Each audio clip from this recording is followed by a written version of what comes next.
দিনাজপুরের বিরামপুরে প্রাথমিক বিদ্যালয়ের সহকারী শিক্ষকদের আয়োজনে মানববন্ধন।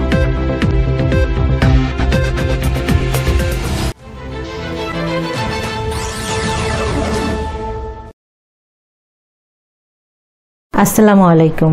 এমকে টেলিভিশনের নিয়মিত সংবাদে আপনাদের স্বাগত জানাচ্ছি আমি শারমিন মিনা। এতক্ষণ শুনছিলেন সংবাদ শিরোনাম, এখন ডেস্ক থেকে বিস্তারিত। শনিবার সকালে পৌর শহরের ঢাকা মোড় মিজান শপিং মলের সামনে ঢেলুপাড়া সরকারি প্রাথমিক বিদ্যালয়ের সহকারী শিক্ষক জাহিদুল ইসলামের সভাপতিত্বে ঘণ্টাব্যাপী এই মানববন্ধন অনুষ্ঠিত হয়।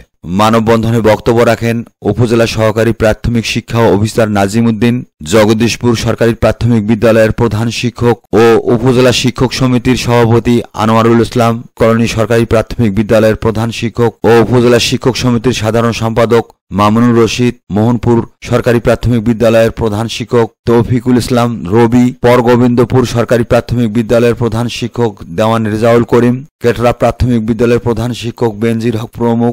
মানববন্ধন শেষে শিক্ষকগণ উপজেলা নির্বাহী অফিসারের মাধ্যমে অন্তর্বর্তীকালীন সরকারের প্রধান উপদেষ্টা বরাবরে স্মারকলিপি প্রদান করেন।